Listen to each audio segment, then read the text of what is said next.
Good evening and welcome to Awaken the World. Tonight we present Communing with the Dead, a discussion on death, talking with departed loved ones, followed by a specific meditation technique you can use over and over again to open the door. Very nice to see you all this evening. Hello, Jennifer. Nice to see you this evening. We had an outage here last night, and for about 2 hours, and of course by that time it was too late to bother getting into it, so we rescheduled for today. So this evening we're going to have a good talk, and if you haven't seen Communing with the Dead, it's a particularly good video. I did do a repost of it. Incidentally, most of the videos, outside of all the ones that are on the Awaken the World Facebook page and the the Awaken the World group page. Okay, there's the two pages there. Then there's all the videos that are on YouTube, and both channels on YouTube are in the announcements, and you can Google or you can search any video right from the channel page itself. So if you know the title, for example, even if it's about the dead, you could just type in the dead, and all the videos with the dead in the title will come up. So in Communing with the Dead, we really talked about a lot of the stuff, but we're going to talk about it again, and it's always good to have a refresher. There's a lot of people who are very confused, and you know, I just have to say personally that it is so far gone for me that I just can't buy into the whole drama about death anymore. I just can't do it.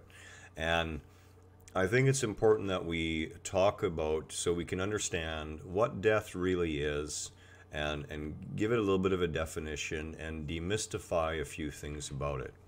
Now, a lot of people will say, well, how can you talk about this stuff? And you know, I've been fortunate enough that I actually died twice in this life. Okay, I've been clinically dead 2 times for 8 minutes and then 11 minutes. And in both times I had truly amazing experiences.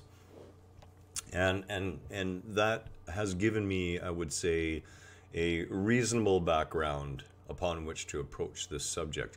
Not only that, I have a large body of research that I've done, and you know, most of this stuff is considered fairly common knowledge in spiritual circles. So this hopefully will be informative and dispel some of the illusion.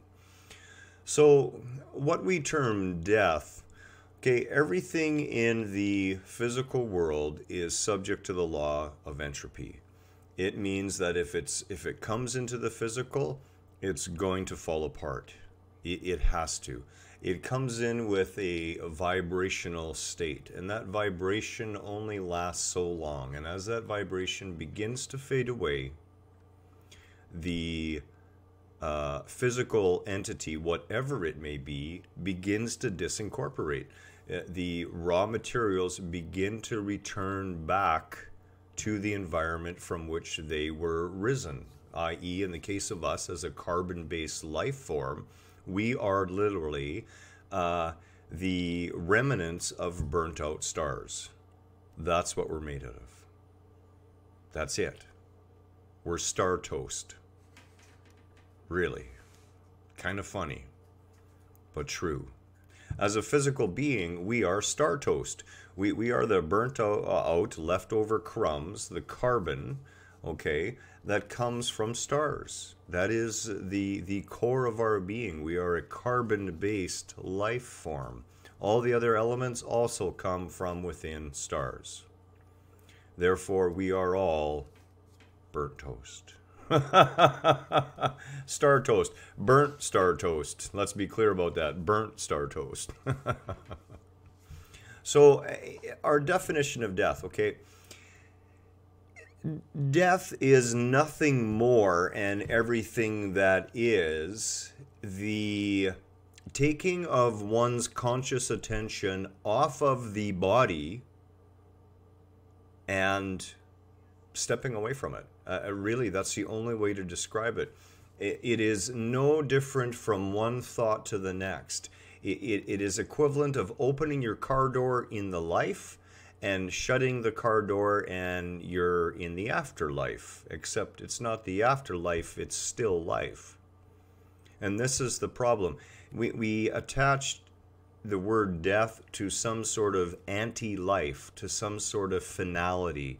Even if we feel that there's something more after that, it'll never be the same. Well, the truth about life is nothing is ever the same. It really isn't. But we can experience that sameness in many ways, and we try to. Of course, it doesn't really work because there's always something that's different, and the thing that's different is us. Every experience grows us. Every event evolves us. We can never experience anything the same way twice, ever. This includes death. This includes the whole idea of life and death. Our goal here is to evolve. And one of the easiest ways to evolve is to understand what death really is and move beyond it. Now, we need to understand why is it that people get upset when someone dies. And first and foremost, it's usually from a misunderstanding of what happens to a person when they die. They think that the person was the body. They think the body is the whole of the person, the iceberg, if you will. They don't understand that the body is the tip of the iceberg, that little tiny bit that's sticking out above the surface. And when it gets lopped off or melts or whatever else the case may be, old age, and falls apart, everyone thinks that iceberg is gone. But it's not. 9/10 of it are still there. And in the truth of our existence, all of you is still there. The only thing you've done is disincorporated from the physical form that you were driving around on the planet. So let's be very clear about what death really is. Death is nothing more than a shift of awareness. Whose awareness? Your awareness. Right now, your awareness is centered within this body. Some of you will have learned over time how to shift that awareness away from the body. We do it every night when we dream. It's a perfectly natural thing to do. You can become consciously aware of how to shift your awareness away from your body, or be aware simultaneously of your body and a larger view within that same moment. You are not limited to having your attention span locked within this body. As a matter of fact, within the body, most times your attention is split all over the place in a myriad of different things. And in truth, that which you truly are, the spirit of you, the consciousness that you are, is not bound by time and space in its attention. It simply isn't.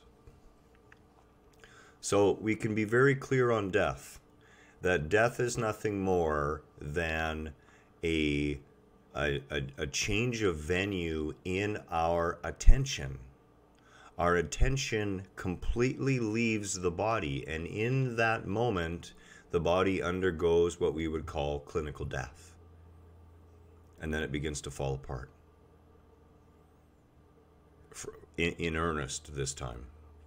And that's because our attention, the life force that we are, is no longer present within the body. It's no longer focusing on the body.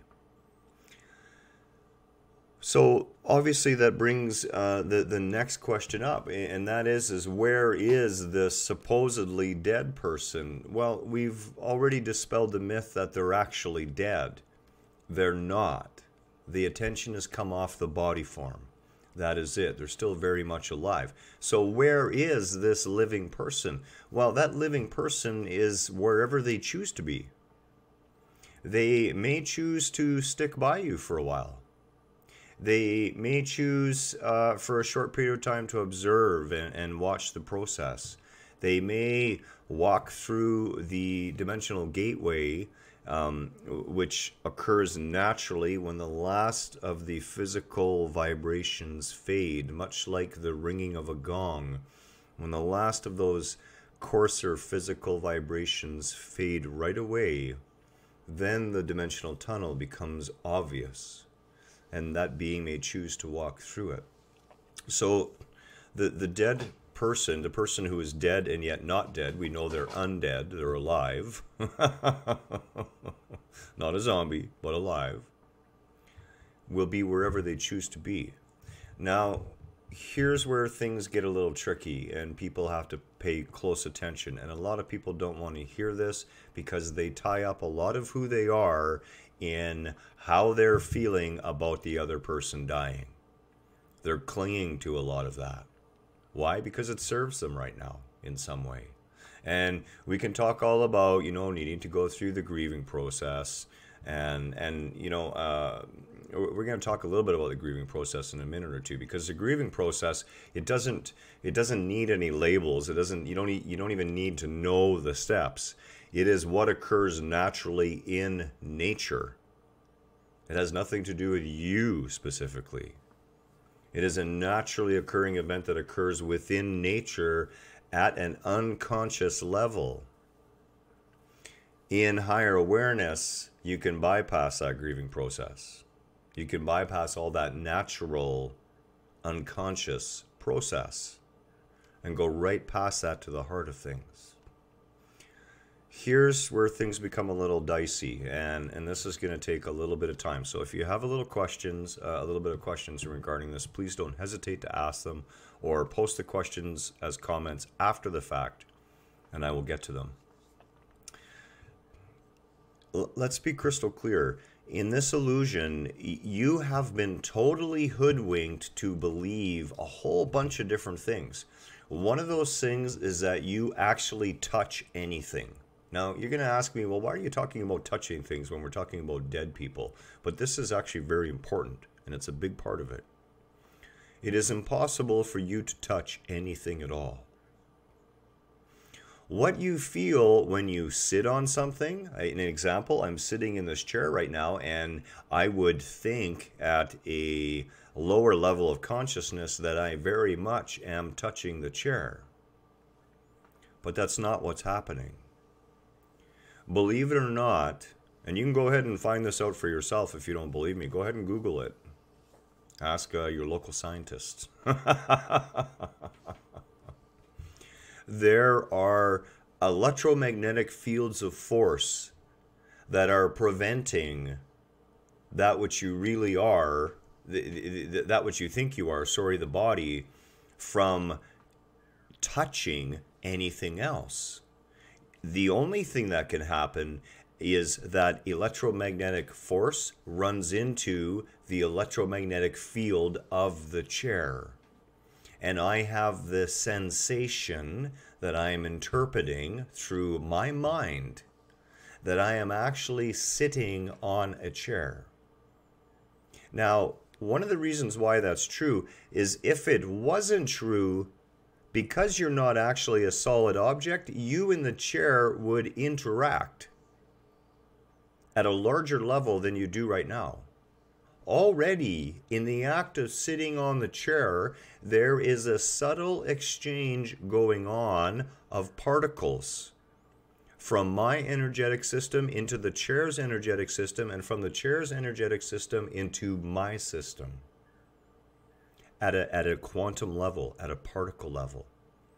At the level of larger objects, molecules and above, cells and the like, our muscle, our sinew, our apparent physicality, the apparent solidity of the chair and of me, there is no touching going on.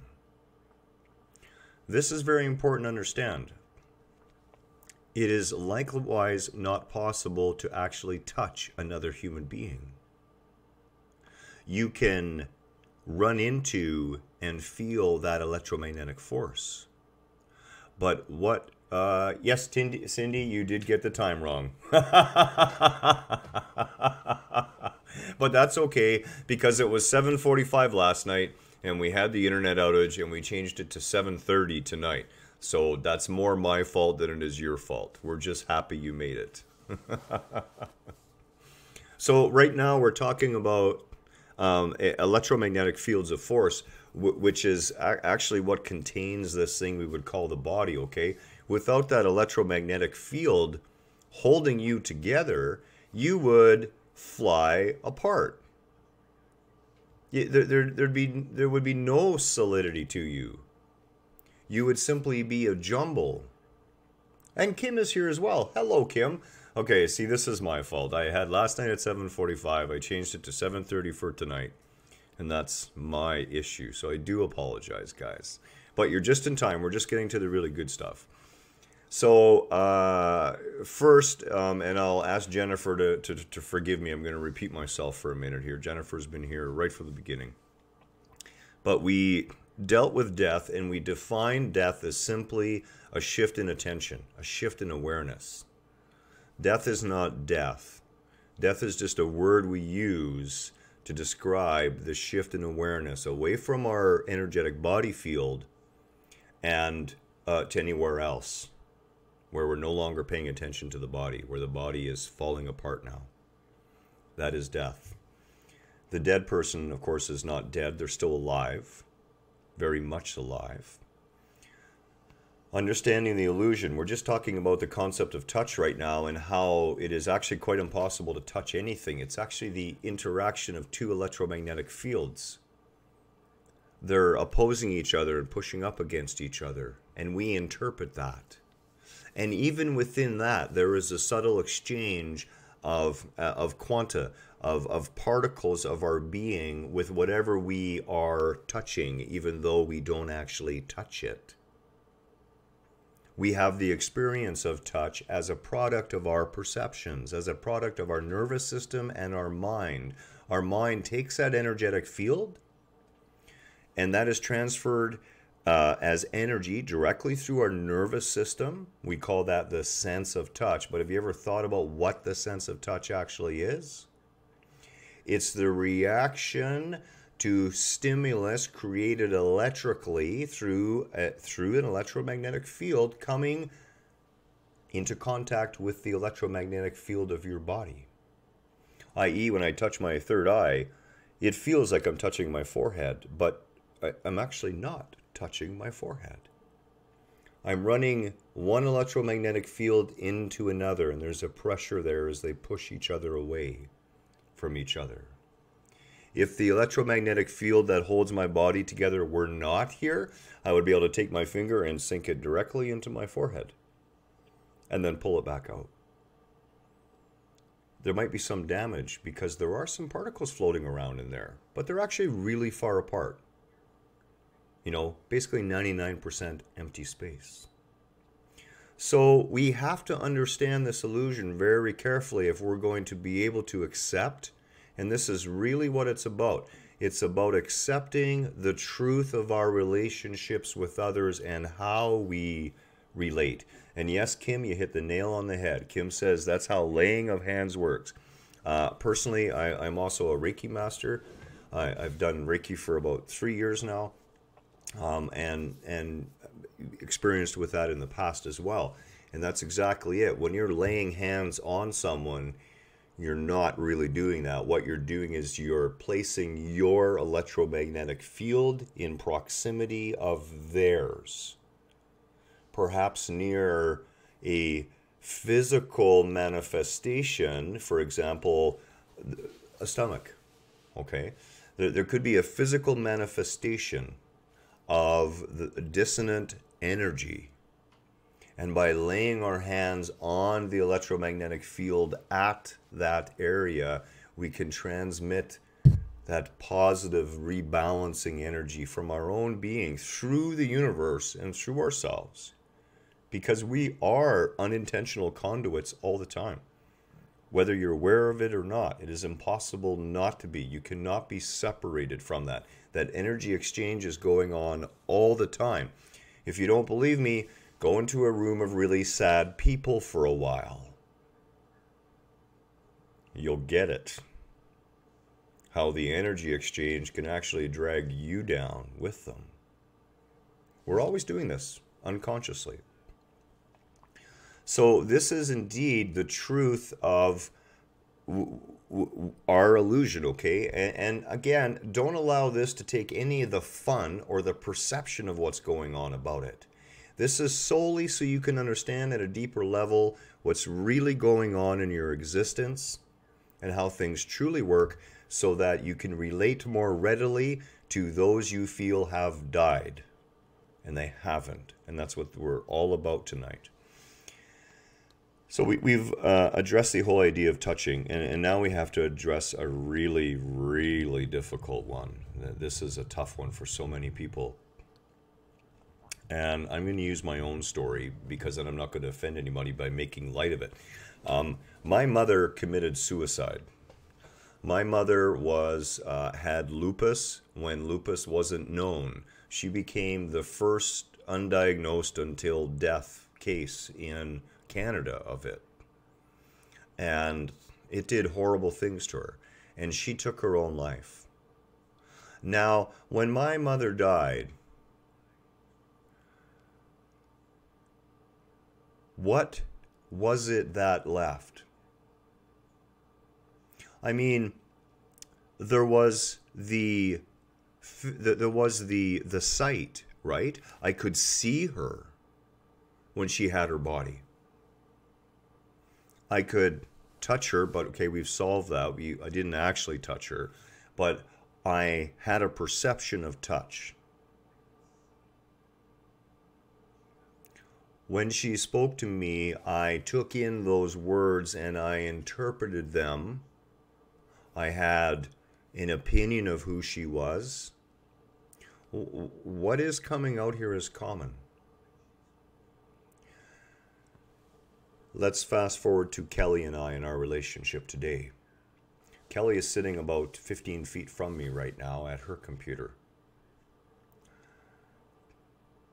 Even though she is there, how do I know Kelly? Oh, and Silver Shells is here too. Hello, Silver Shells. Nice to see you. I love that moniker, Silver Shells. That's just cute. And it's coming up to that time of year, right? Silver Shells, Silver Shells. Pretty soon there's going to be snow all over the place. Yeah. And no, I'm not poking fun at you. So as I said, Kelly's sitting over there. But how do I know Kelly? How do I know anything about Kelly? Only through, here's the big word again, only through my perception. Every single piece of data about Kelly is an input, a process, and a perception that happens where? It doesn't happen outside of myself, it happens inside of myself.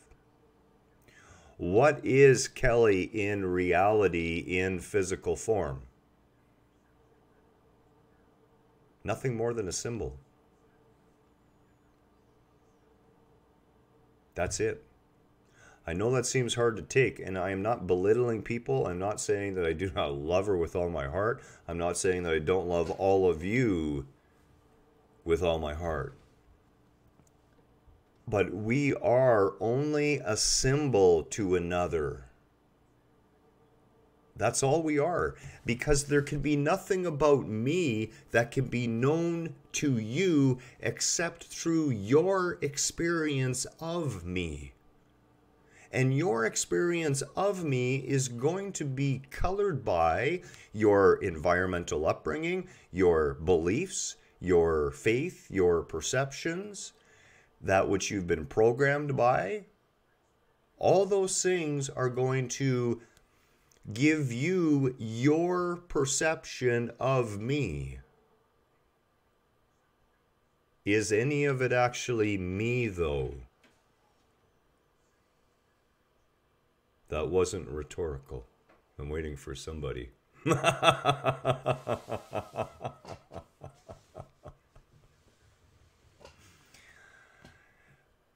We would like to say that when we know another person, that what we think about them is because of them. But in fact, it's not true. We think of another person what we choose to think. We build our image of them. We build them.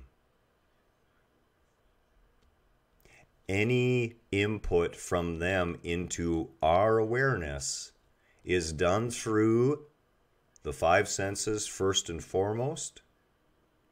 And now there's some people who are going to argue, but what about the non-physical senses?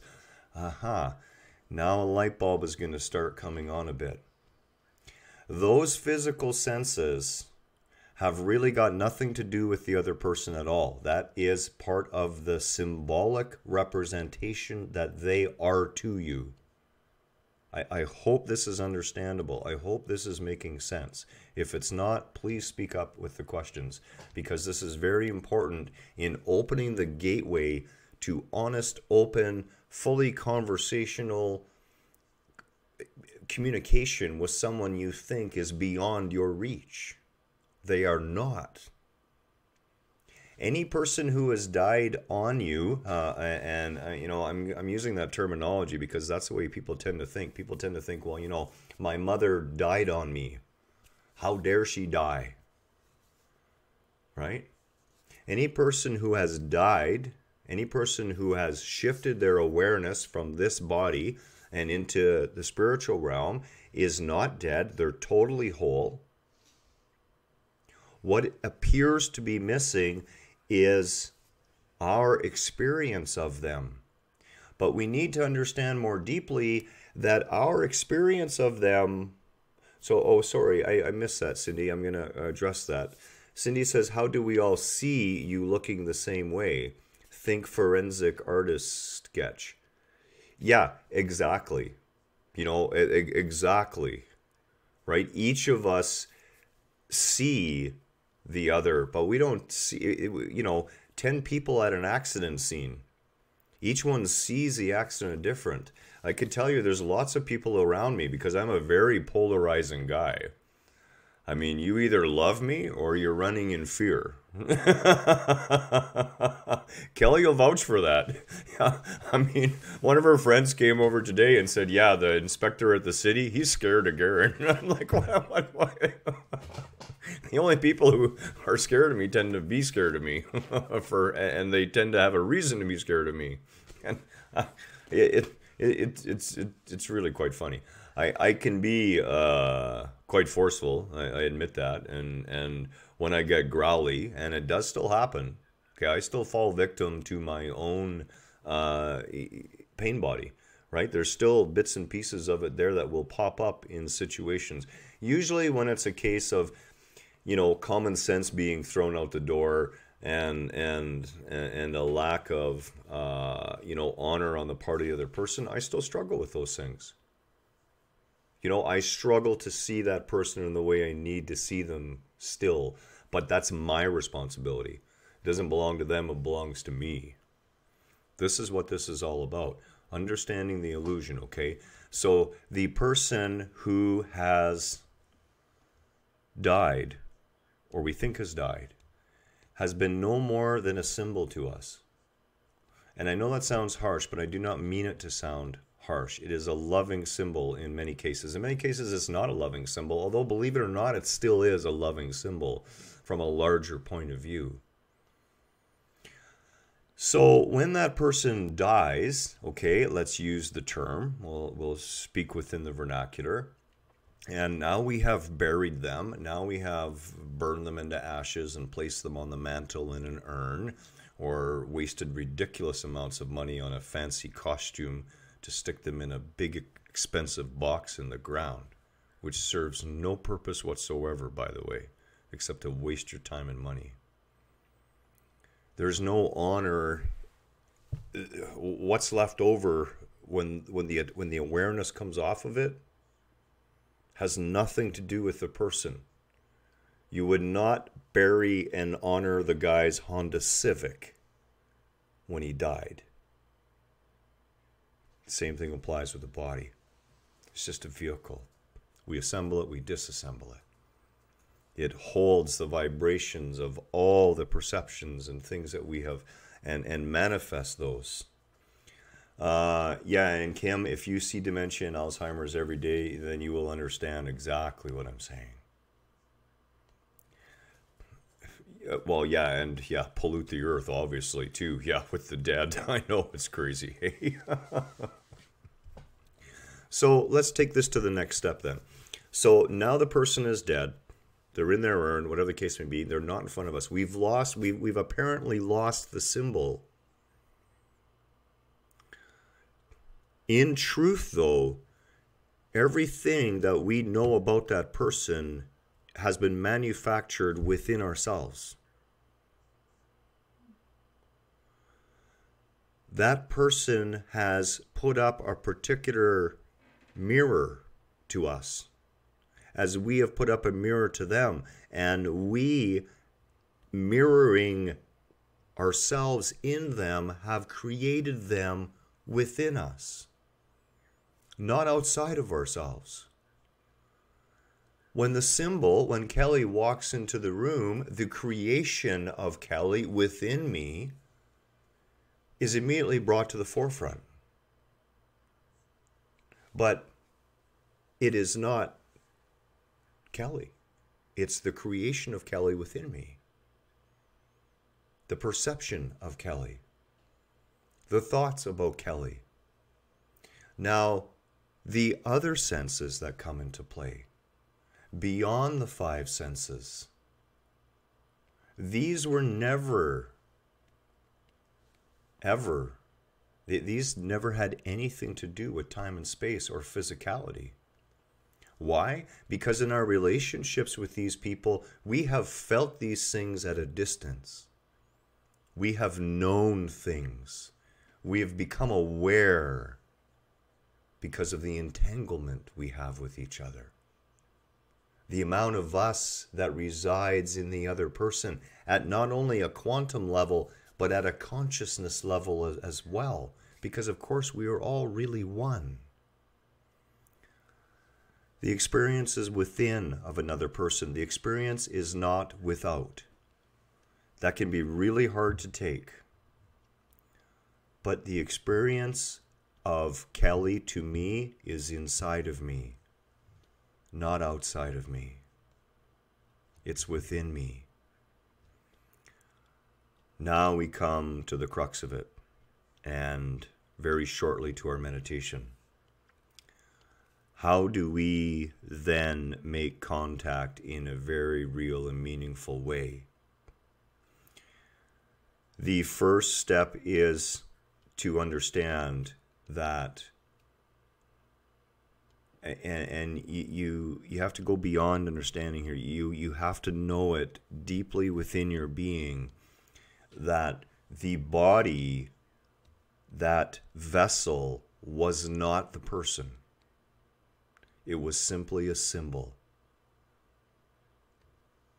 It was simply a symbol of what that person was to you, what your perceptions about them were, what your thoughts about them were, what the feelings you created about them were. And then again, those non-physical perceptions, which we're going to talk about here quite quickly. So first and foremost, you must have a knowing deep within you that indeed your relationship with the person was totally internal. Despite what your senses may have fed you externally, you are the one who has processed that information. You are the one who has made thoughts and perceptions and feelings about that information. And that information we would call the personality of the person. But it's not the personality of them, it's our perception of them. Knowing that deeply, accepting that deeply is step one. Step two is understanding that they are not dead, that they are no further and no closer than they were when they were so-called alive in physical reality. They're just as close. As a matter of fact, if not, they're closer to you. Now, Here's the beautiful thing. When you cross over as a physical human form, and you leave your physical form here, that which you are is now, it wasn't your whole being that was paying attention to this one physical form. It's a part of that infinite you, a part of that infinity itself. It occupies all space and time simultaneously at will. The ability to communicate face to face with a voice speaking directly to you in your own mind as your voice would speak to you in your mind, that false sense of self that you hold. You are quite capable of becoming aware of and listening to and hearing their voice and having a conversation with them. I'm not kidding you. You can do this. There is no separation between life and death. The border between the spiritual realm and the physical realm is an illusion itself. There is no physical realm and spiritual realm. There is all the sea of consciousness manifesting, but it all exists in the same space.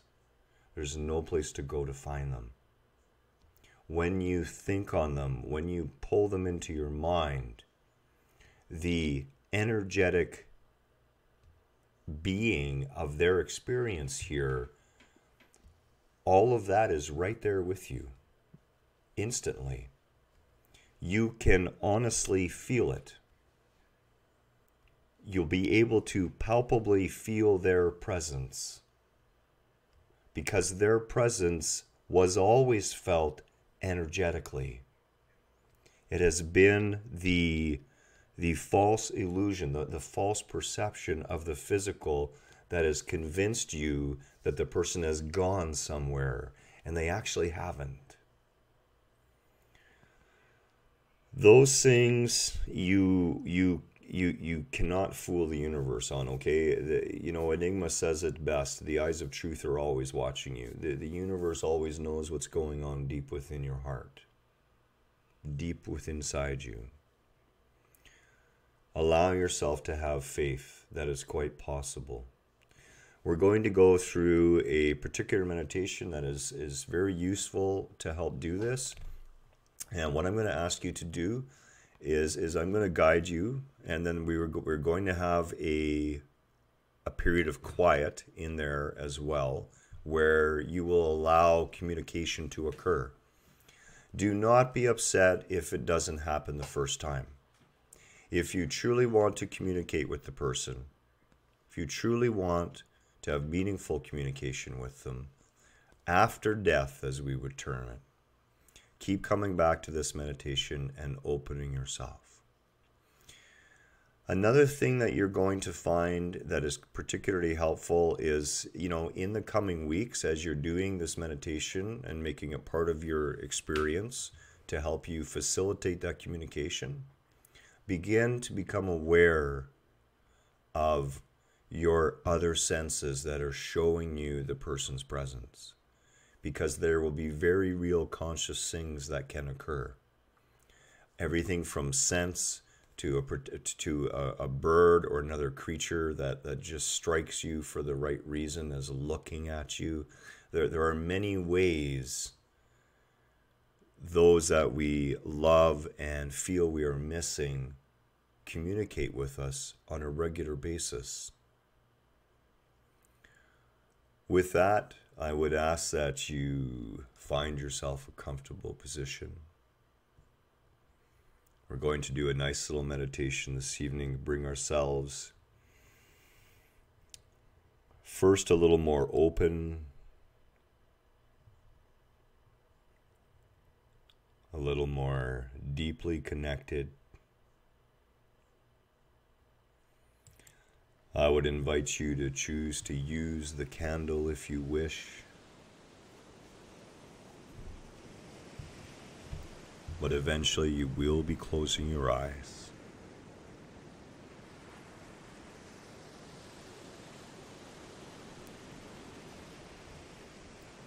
find yourself in a comfortable position. It's okay to recline, to relax. Just allow yourself to be in a good ergonomic alignment so you'll be comfortable.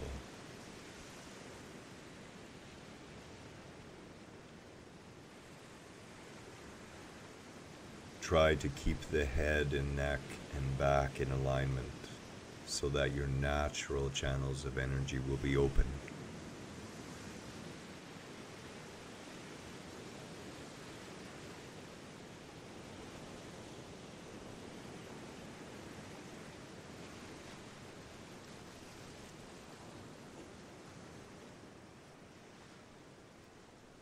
I would ask in your mind's eye that you find us on that field of light and love, that beautiful alpine meadow nestled in the mountains.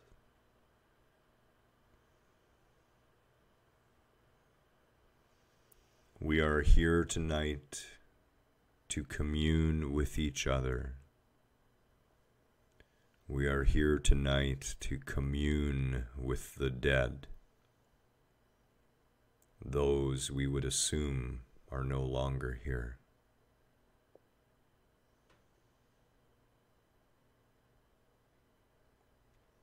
Each of us has someone in our existence, someone who we have been programmed to believe they have passed on, that they are no longer accessible to us. Perhaps a good friend, a relative, a family member, a husband or a wife.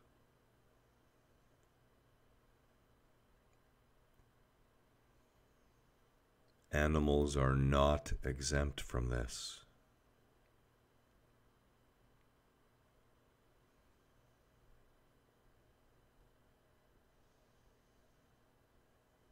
I'm going to ask that you take a deep conscious breath in and relax as you exhale.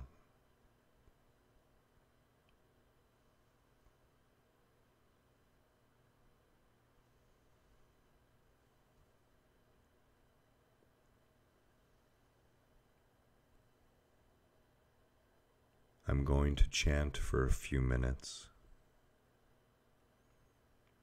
A few minutes of mantra to help open the door.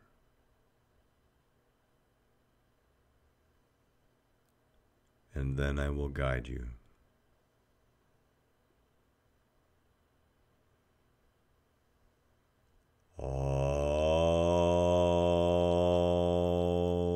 Om Shri Mani Padme Hum.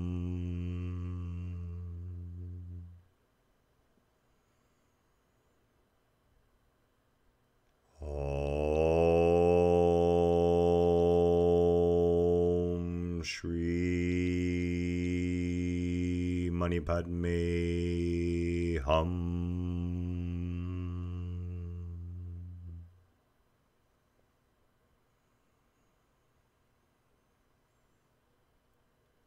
Om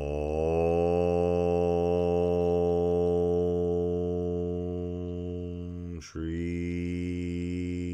Mani Padme Hum.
Allow your eyes to gently close if they are not.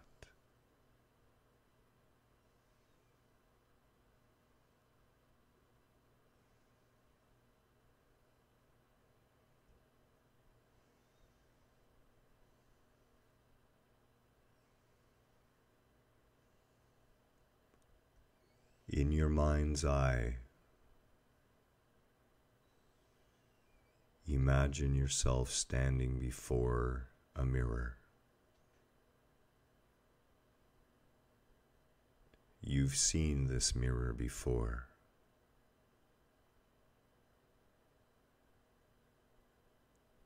You have stood here at this same mirror.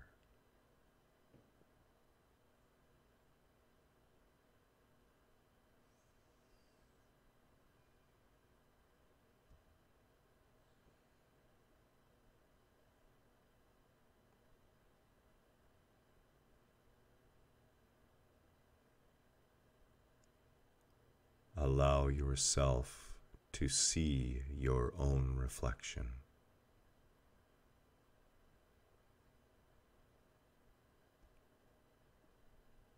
Gaze deeply into the mirror.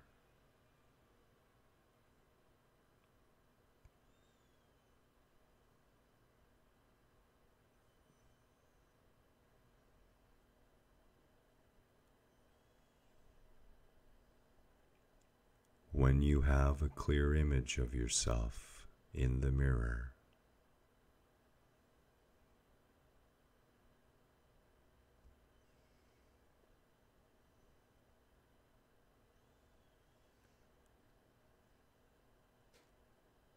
I want you to speak the name of the person you wish to communicate with, silently, in your own mind.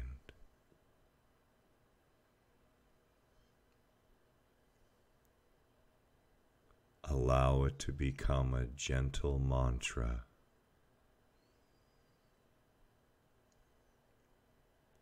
And allow the image in the mirror to take on the appearance of that person.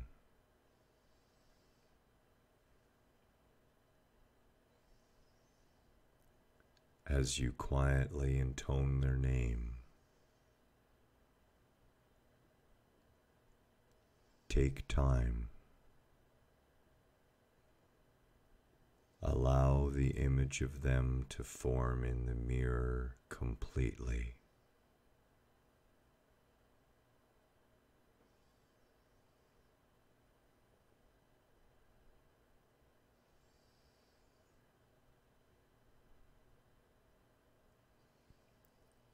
What are they wearing right now?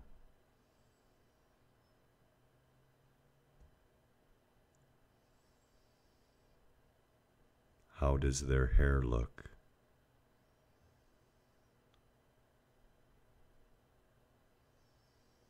What color are their eyes?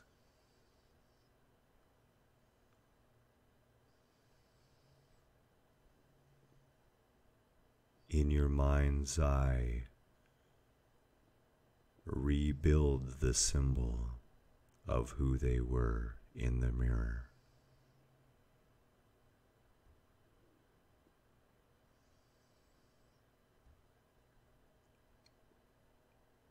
Is their skin soft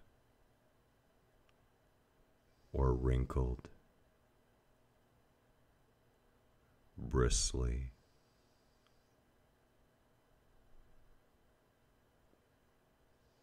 Do they prefer shoes or mismatched socks?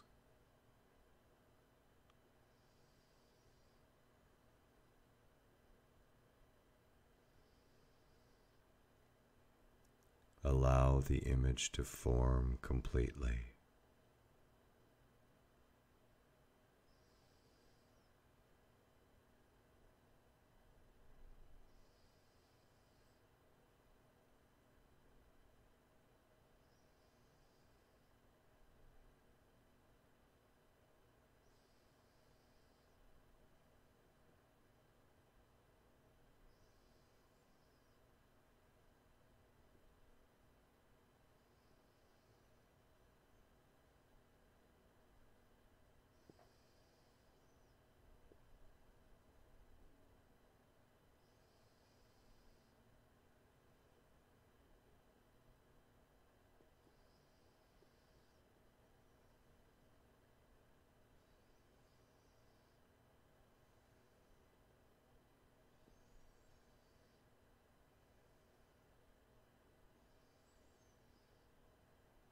Do you have a firm, vivid picture of them in the mirror that you face?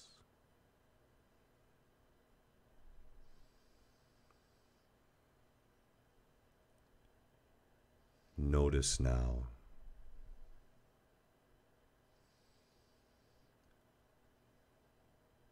that there is a small table beside the mirror.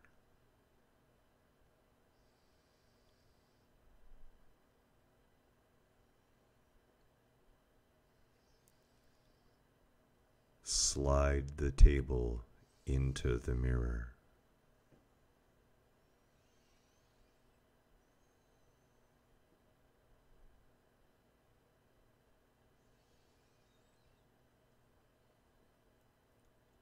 Allow yourself to sit down on your half of the table.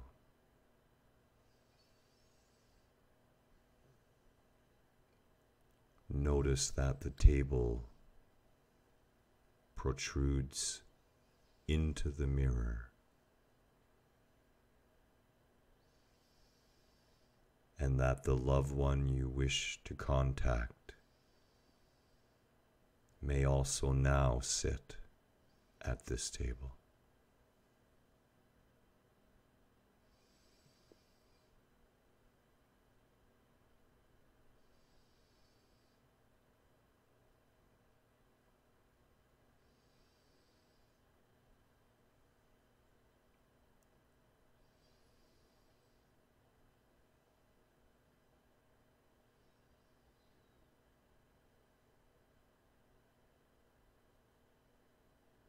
Ask this person one question.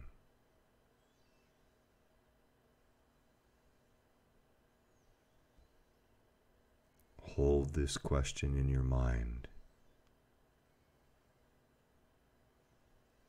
Allow your mind to go still.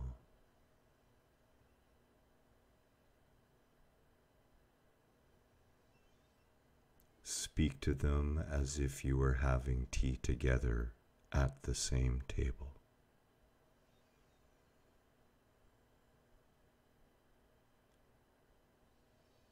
Listen in the stillness.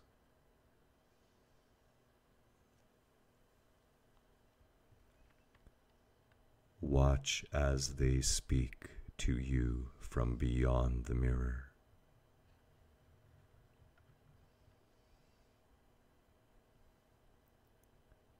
Stay here with them. I will mind the time.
this place of communication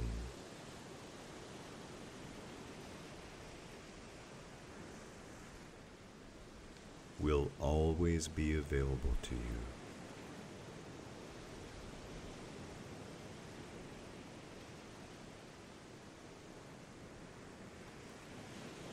Use the mirror and the table over and over again.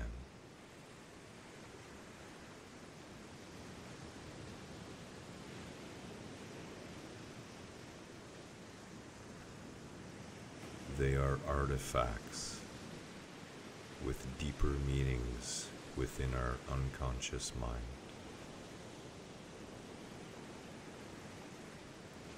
Symbols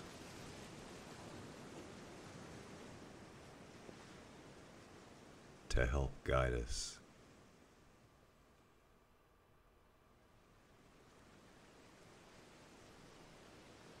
To help facilitate the opening of the communication that in truth never stopped.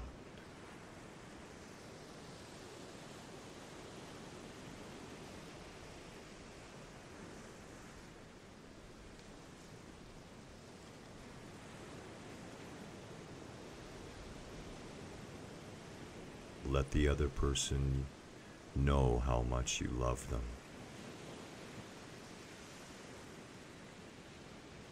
How glad you are for them. That their journey in this particular existence had come to an end. And is now continuing.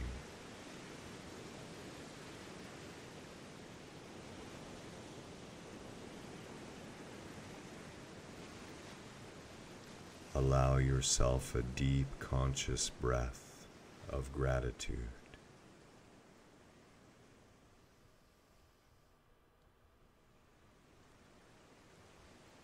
And gently, slowly, open your eyes.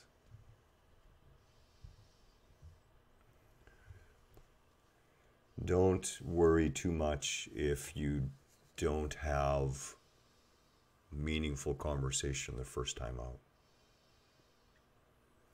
What this is all about is opening yourself to the realization that nothing about their physical existence, their apparent physicality, really had anything to do with all of them that they were to you. It is all what happens inside of you, and the presence of them, that which is the truth of their being, is timeless and immortal, and is always by your side, always there. It just takes a little bit of practice. Trust me on this. Practice, do this meditation, bring the person into your mind. Create that space where you can sit together. The mirror is particularly beneficial because to us a mirror has always represented two realms. We have that deep in our unconscious psyche. And the table has always been indicative of conversation, of meeting together, of coming together. Allow the table to span the realms through the mirror. And eventually, they'll just step right out of the mirror and you won't even need the mirror anymore. I hope this has been helpful. I hope it has been informative. I hope the meditation will serve you. Really looking forward to getting back on our regular schedule coming into later this week. Sunday morning, back to meditation, and then the 1 o'clock. And of course, on November 17th, we're going to have a day at the monastery. 12 hours of live discussions, meditations, and exercises. A day away from the world. A day with our higher selves. Much love to you all. Have a wonderful, wonderful night. As always, Kelly and I love serving you. We love being here with you. And it is you who enrich our lives. That's for sure. Namaste.